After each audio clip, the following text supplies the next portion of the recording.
Pulso Latino es presentado por Discover it for yourself. Frisian Flag. Esto es Pulso Latino con Alejandra Forero. Les damos la bienvenida a todos nuestros televidentes a una emisión más de Pulso Latino. Gracias por su sintonía. Después de 5 años de estar al frente de la Fiscalía de Aruba, el señor Peter Blanken le puso punto final a su cargo como fiscal y regresará a Holanda. En una última locución en la isla, el señor Blanken indicó que es suficiente estar al mando de la Fiscalía. Su decisión de culminar con su trabajo se debe a que su contrato estaba terminado a 5 años y se dio justo después de lo sucedido con el caso de la liberación del general Hugo Carvajal. El fiscal de Aruba, el señor Peter Blanken, anunció su retiro después de 5 años de estar bajo este cargo. 5 años en los que diferentes casos se presentaron en nuestra isla y con los cuales tuvo que atender. Según las últimas declaraciones del señor Blanken, su retiro se debe a la culminación de 5 años de su contrato y según él es suficiente tiempo para esta posición. Asimismo indicó que retornará a Holanda para seguir con diferentes funciones. Entre tanto, el fiscal saliente Blanken hizo alusión que durante sus 5 años de estar al frente de la Fiscalía de Aruba, el caso más difícil que tuvo que atender fue en el que murieron 2 colombianos hace 2 años en cercanías a Renaissance Marketplace, a manos del cuerpo policial de la isla. Pero otro caso que también estuvo en el ojo del huracán fue el del general Hugo Carvajal. Esta detención seguramente fue tensionante y le causó presión a su oficina. El señor Peter Blanken aseguró que se siente satisfecho por haber hecho las cosas bien, como tenían que ser referente al caso del Pollo Carvajal. A su regreso a Holanda este próximo 30 de agosto, ocupará la función de abogado general en Den Haag, una función que asumió en un periodo interino en nuestra isla. Nuestro canal aliado en Colombia, Noticias Caracol, obtuvo de forma exclusiva acceso a un video encontrado por las fuerzas militares en el que se ve a guerrilleros del bloque oriental de las FARC construyendo y disparando tatucos a través de improvisados lanzachoques. Esto por cuenta del disparo de estos artefactos, murió una niña de 2 años la semana pasada en Mirauda, Cauca. En el video grabado por las FARC se ve a un explosivista derritiendo la dinamita para construir un tatuco. Para disparar estos explosivos improvisados, la guerrilla utiliza tubos de PVC como lanzacohetes. Con 750 gramos de TNT. Entonces sacamos el seguro de la espoleta. ¿La pólvora y qué más? Y la metemos por acá.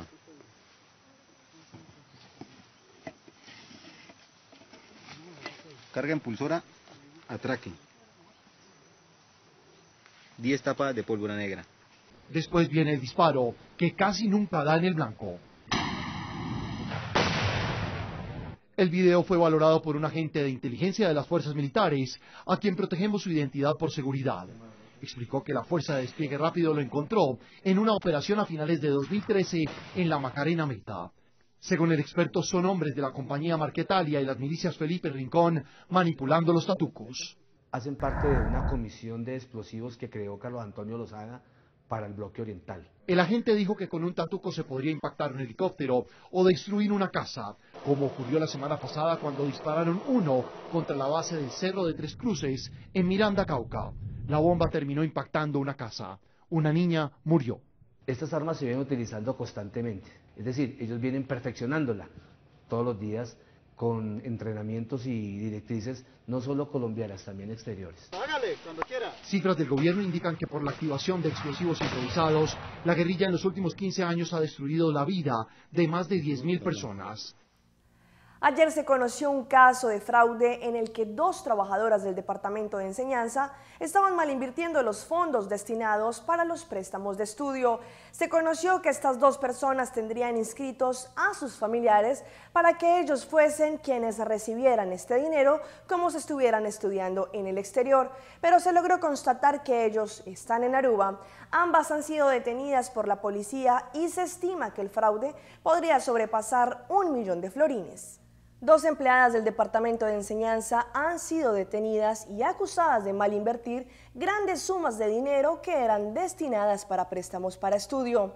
Ellas operaban depositando estas sumas cuantiosas en cuentas de sus familiares, como si fuese que ellos estuvieran estudiando en el exterior. se conoció que esta suma podría sobrepasar 1 millón de florines. Asimismo, se está llevando a cabo una exhaustiva investigación, ya que al parecer este caso está funcionando desde el año 2005, en el momento en que estas dos empleadas del Departamento de Enseñanza, quienes funcionaban arreglando los préstamos para estudio, llenaban papeles con el nombre de sus seres cercanos y así estos recibían el préstamo, siendo que ellos ni estaban estudiando y también se encontraban en Aruba. Este es un caso sospechoso, ya que durante los últimos 9 años no se notó algo extraño dentro del departamento. Esto crea una impresión que hay más personas envueltas, ya que es casi imposible que estas personas hubiesen durante tantos años enviar dinero a sus cuentas durante todos los meses sin que nadie lo notara, o el manejo del Departamento de Enseñanza no es óptimo. Ambas mujeres han sido detenidas por la policía de la isla y una de ellas ya admitió su culpabilidad en este caso, en el que hubo fraude en el Departamento de Enseñanza durante casi 10 años. En Venezuela aumenta el número de colombianos y venezolanos que quieren devolverse al país colombiano. Sobre el tema, nuestra corresponsal en Caracas, Beatriz Adrián, nos envió el siguiente reporte. Martín Blanco es un médico colombiano graduado en su tierra, pero hace 30 años se vino a Venezuela y ahora se devuelve a su ciudad natal, Barranquilla, porque la situación aquí es cada vez más complicada para su trabajo. Y por las condiciones imperantes en Venezuela, desde el punto de vista de seguridad, desde el punto de vista de la pérdida de recursos que hay en los hospitales. Carmen Rosa vive desde hace 7 años en Caracas y aunque una de sus 2 hijas nació en Venezuela, desea regresar a Colombia por falta de oportunidades. La situación aquí ahora no está estable como antes. La cifra de venezolanos que se marchan a Colombia también está aumentando. Bueno, pues en lo que ha ocurrido del presente año, ya han solicitado la visa y la han obtenido 1.030 venezolanos. Justamente esta joven está solicitando la nueva visa del Mercosur, que con pocos requisitos le permite estudiar y trabajar en Colombia por 2 años. Buscando nuevas opciones para poder surgir y poder salir adelante, que en este país en este momento no se puede. Y el tema de la inseguridad también pesa para que los colombianos quieran regresar a su país. Según cifras extraoficiales, unos 20 colombianos son asesinados de forma violenta solo en Caracas cada mes. Esto, repetimos, según cifras extraoficiales. Desde Caracas, Venezuela, Beatriz Adrián, Noticias Caracol. Las facilidades multifuncionales en Aruba ya empezaron a construir. La primera ha sido la que vendrá en el área de Norte, la cual está siendo construida según lo planeado para brindarle diferentes servicios a la comunidad. Pero también el personal que va a estar prestando estos servicios se está preparando y capacitando con talleres para prestar una óptima atención a todos los habitantes del área de Norte. Las facilidades multifuncionales o MFA están recibiendo toda la atención. La primera a ser construida ha sido la que vendrá en el área de Norte, pues los trabajos de construcción allí se están adelantando según lo planeado. El personal de estas facilidades multifuncionales y oficinas de gobierno están recibiendo capacitaciones y talleres para brindar un mejor servicio a la comunidad.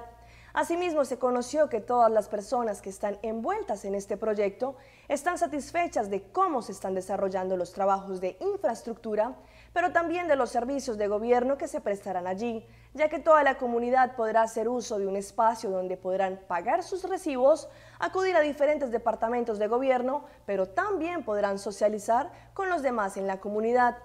A pesar que no se ha definido un horario, seguramente se puede esperar que estas facilidades multifuncionales abrirán desde tempranas horas de la mañana hasta hartas horas de la noche. Esto cuenta más tanto para espacios de reunión. Viendo todo esto, se puede decir que la ejecución de la visión del primer ministro Mike Eyman para los barrios cuenta con un punto de encuentro que eleva la calidad de vida de los habitantes, y las MFA de Norte es un ejemplo de cómo los otros 4 centros van a funcionar alrededor de Aruba. En México es conocido que muchas personas, a través del tren llamado La Bestia, quieran cruzar la frontera y llegar así a los Estados Unidos, pero aparte del peligro que muchos enfrentan, se les suma el rumor que en muchos casos en ese mismo tren se inician redadas para que los deporten. A diferencia de siempre, esta vez las vías del tren lucen desoladas. En el lugar donde La Bestia inicia su travesía, Arriaga, Chiapas, un rumor se esparce entre los migrantes. Hay temor de que en cualquier momento inicien las redadas para deportarlos.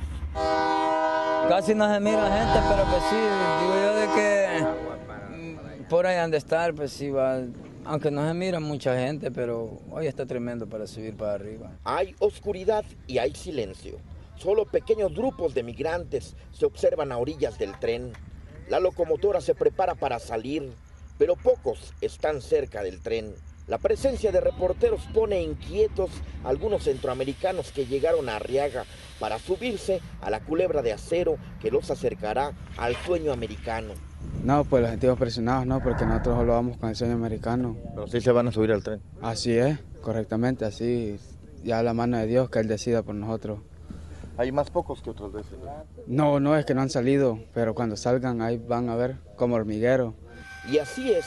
Conforme se acerca el momento para empezar su partida, empiezan a salir de los matorrales grupos numerosos de migrantes, mujeres y niños entre ellos. El tren comienza a silbar y se mueve lentamente. Es hora de subirse a la bestia de acero. Algunos lo logran, otros no. ¿Ya no se pudo ir usted? Ya no se pudo. ¿Y ahora? Vamos a esperar para mañana. ¿Sí? ¿Por qué no se pudo venir? No alcanzamos la máquina. El rumor de que inicien las redadas contra los migrantes ha calado hondo en la frontera sur. Por ahora, solo es falsa alarma, pero dicen, ahora cuidarán más por donde pisan. Eri Acuña Meneses, Azteca Noticias. En Honduras hay 38 hombres en lista de espera para cambiarse el sexo. Allí se espera que pase una ley en la que se les permita a los médicos de ese país poder operar a quienes se quieren cambiar el sexo. A raíz de una larga lista de más de 38 hombres que quieren cambiarse de sexo, médicos pedirán al Congreso Nacional en los próximos días la aprobación de una ley que permita que se realice esta operación en nuestro país. De los 38 hombres, 4 están desesperados por realizarse esta cirugía, ya que se sienten inconformes con su cuerpo, situación que se denomina disforia de género. En nuestro país, hace unos años, se reportó el caso de un hondureño que se amputó su órgano viril porque quería cambiar de sexo y que se le implantara una vagina. Este es el único caso conocido. Para que se realice una cirugía de este tipo, los candidatos deben someterse a un tratamiento psicológico intensivo y hormonal, mismo que debe ser vigilado por los especialistas porque ya se han presentado cuadros clínicos de transexuales que toman y se inyectan hormonas, lo que les ha provocado la muerte. Una cirugía de este tipo en el extranjero tiene un costo de 15 a 20 mil dólares. De llegar a ser aprobado el permiso para realizarla en el país, se cotizaría en unos 4 a 5 mil dólares. Para 11 Noticias, Kelly Olivera. Vamos a un corte comercial, pero ya regresamos con más información aquí en Pulso Latino.